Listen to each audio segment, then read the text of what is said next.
How is dance in your life? How does this come into your life? What can you tell us about dance? It was already like almost 20 years ago, 18, around 18 years ago. I just moved to Moscow with a new job, and I was young and like partying a lot. And one day I saw people dancing Argentine tango, and I decided, I want like this. And I checked dance schools around my house, and I found other dance. It was disco swing or hostel, and so half a year I did this, and then it's always like in dancing community I discovered salsa. I started to dance salsa many years, so salsa and bachata came to my life, and it was already like addiction. So an addiction. If you started to dance and you found your style, that's it.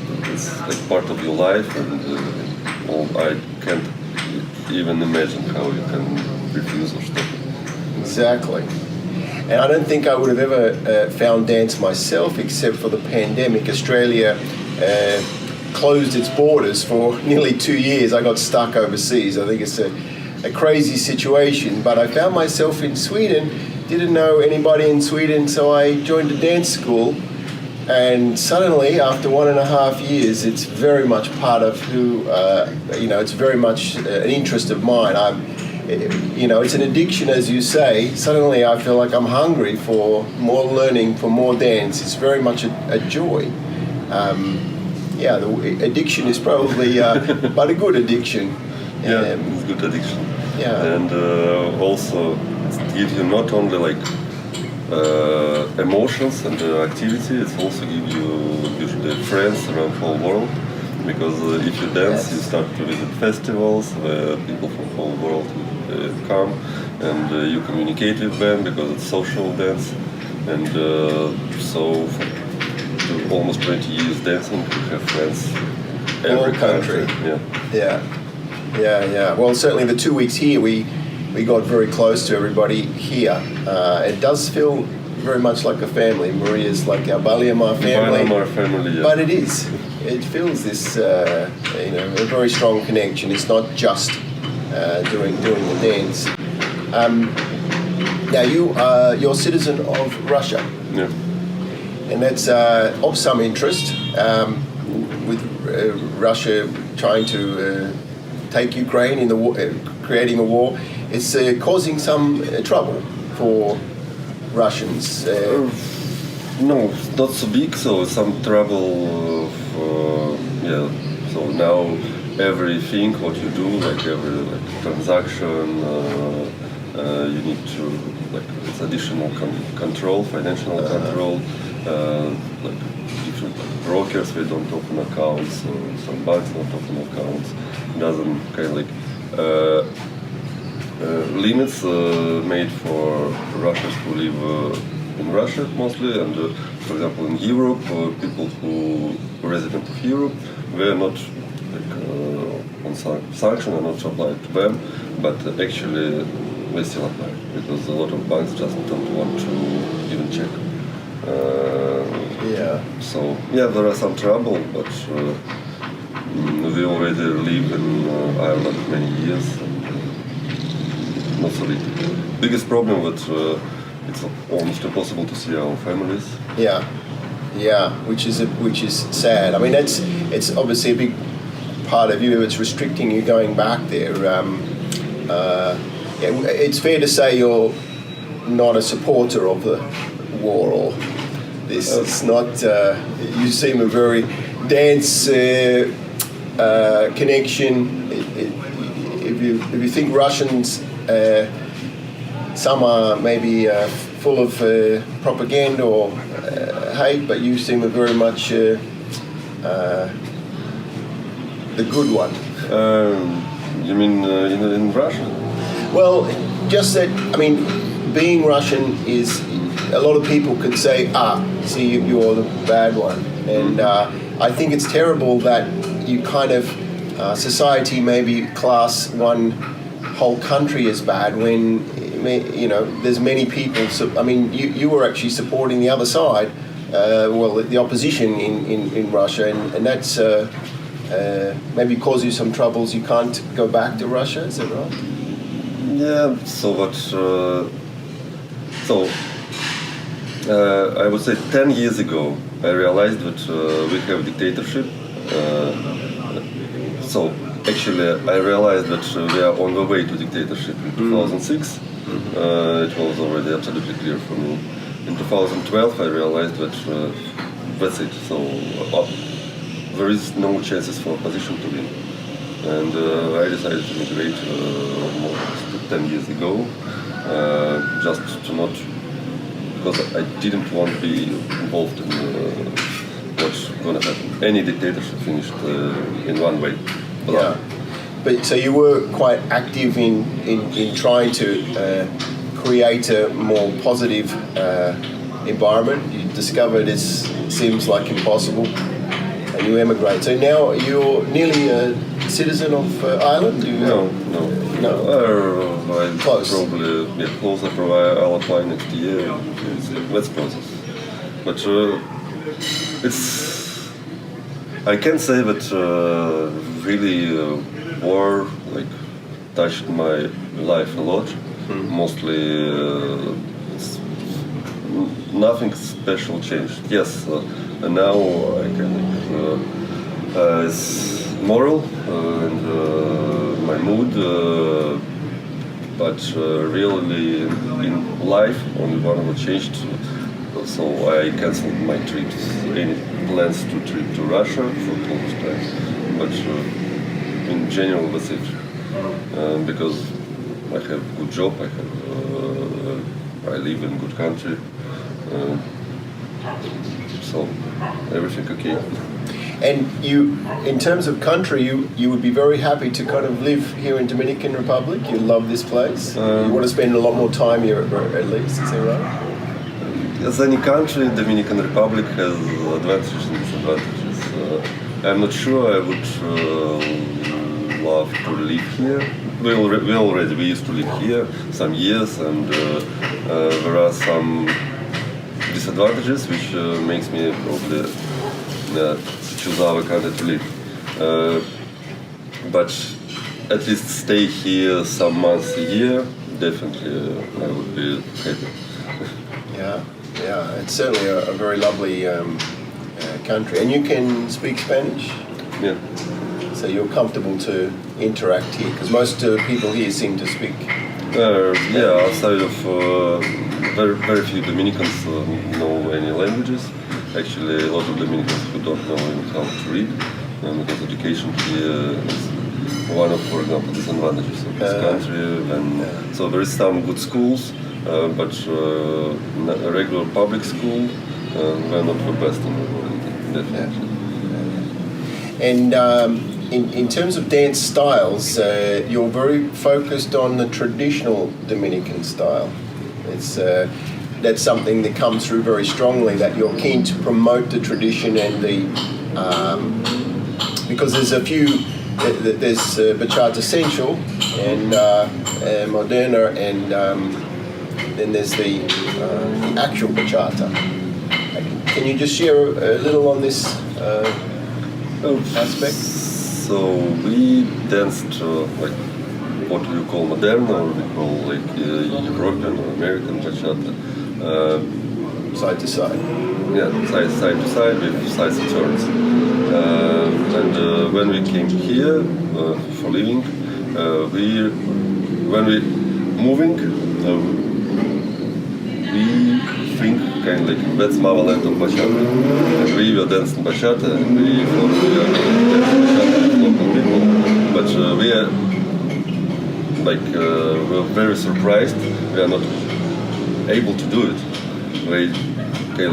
The locals said, "What is this dance language? I don't know." Yes, so... What's this turn?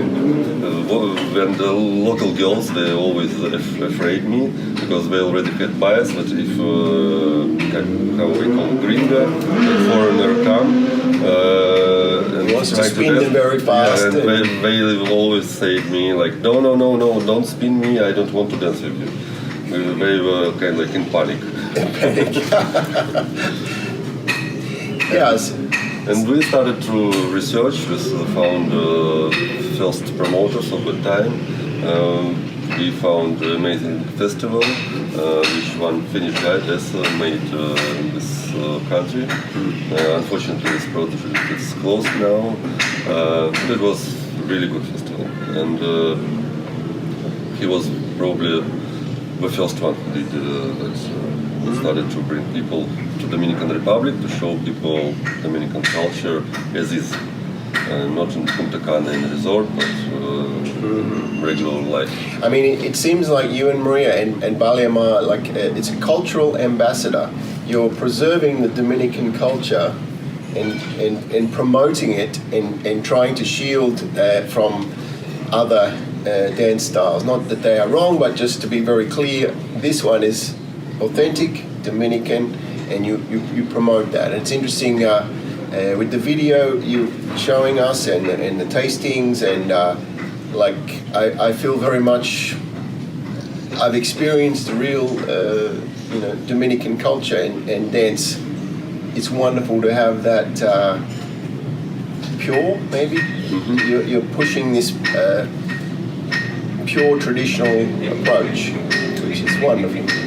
Yeah, and actually, after when we moved out from the Dominican Republic, we for a short period came back to Russia, and to be honest, I am very selfish. So I loved to dance how people dance here.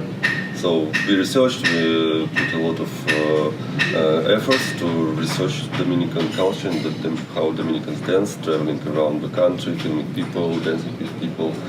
And so it was already like my passion.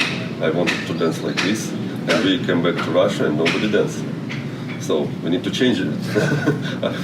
And we started to teach, we started to promote, and already in 1 year I have a lot of girls to dance. And we started to organize parties, and then we did a quite big festival in Moscow. It's the Dominican Flow in Moscow. Unfortunately, yeah, as you understand, we closed this project now. You can't go back to Russia anytime soon. It's a shame. Yeah. Yeah, I feel sorry for you to have that restriction. It's very difficult.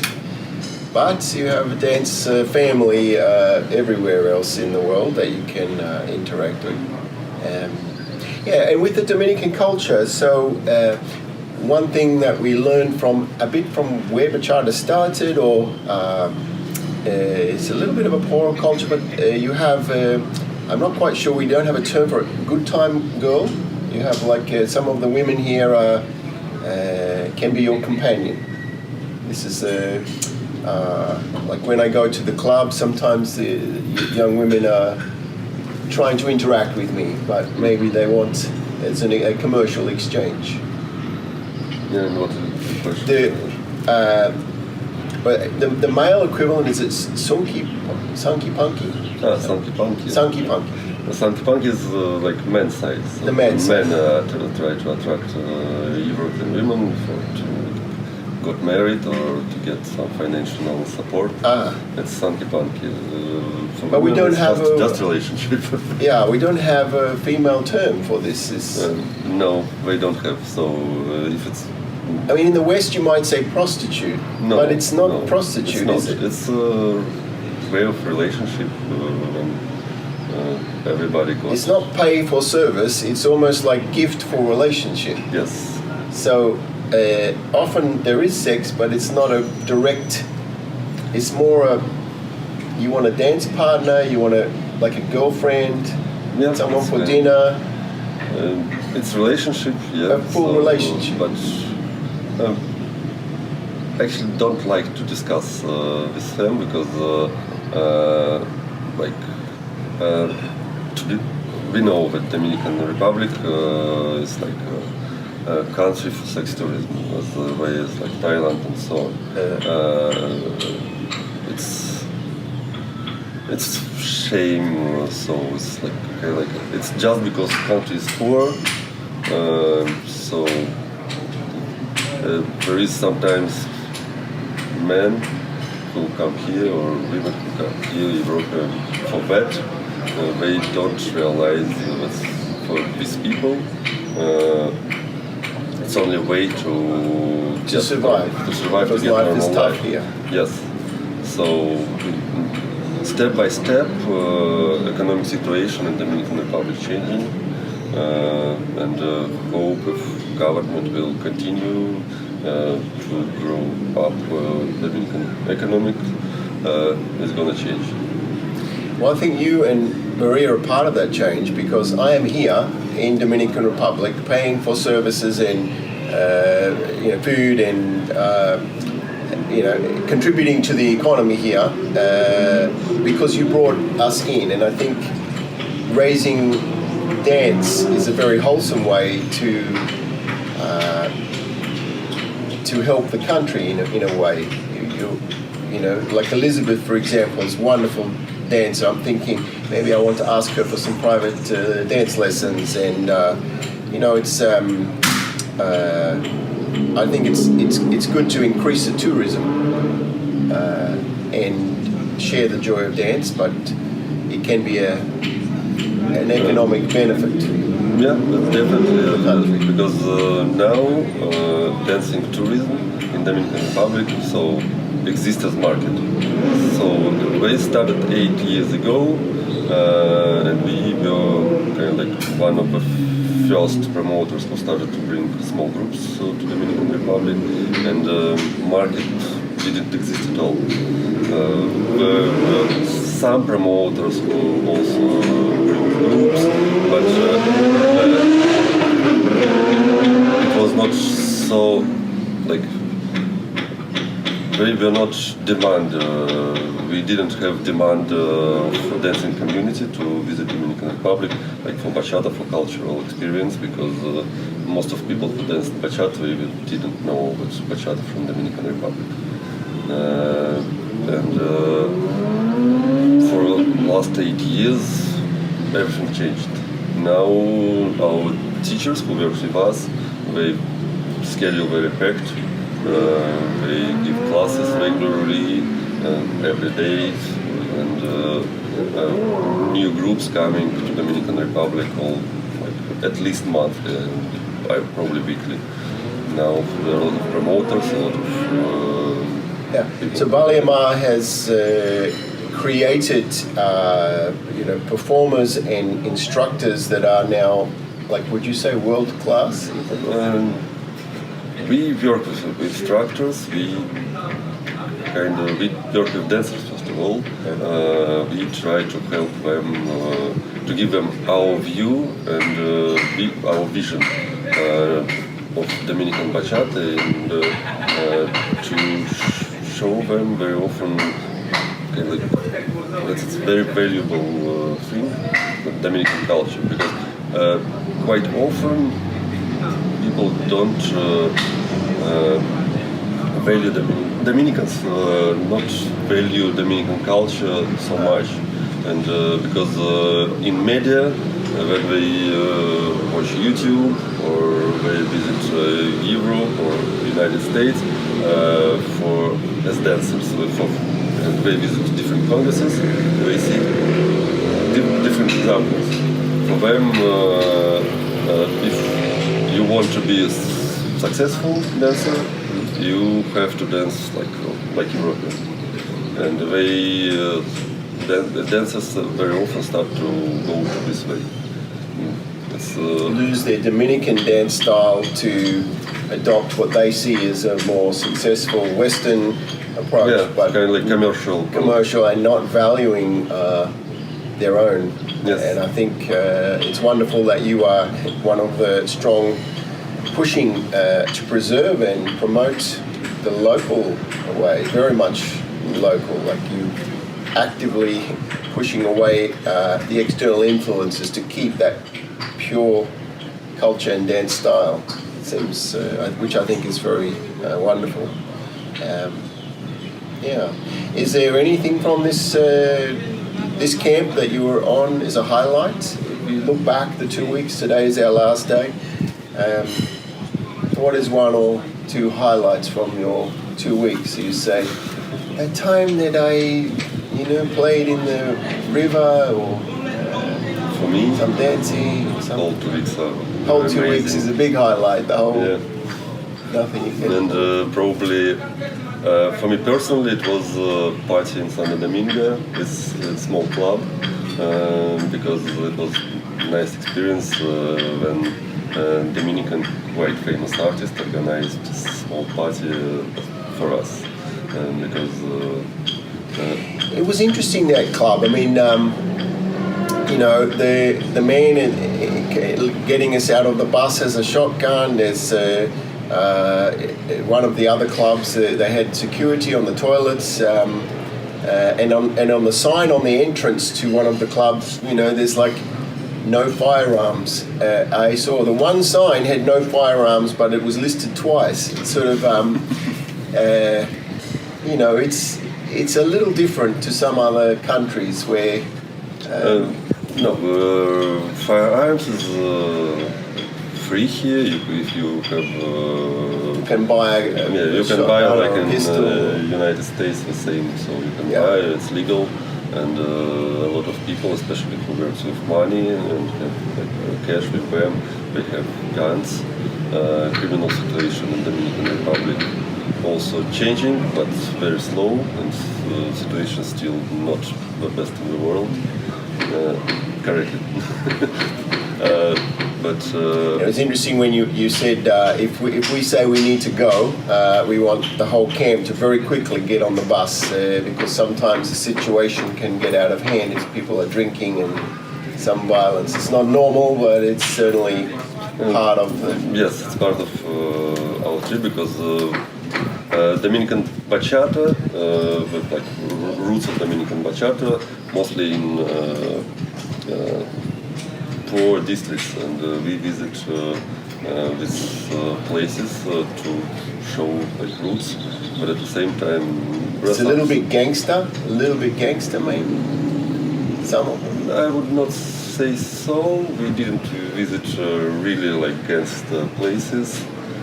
It's too dangerous, and to visit such places we need guards and so on. It's quite expensive.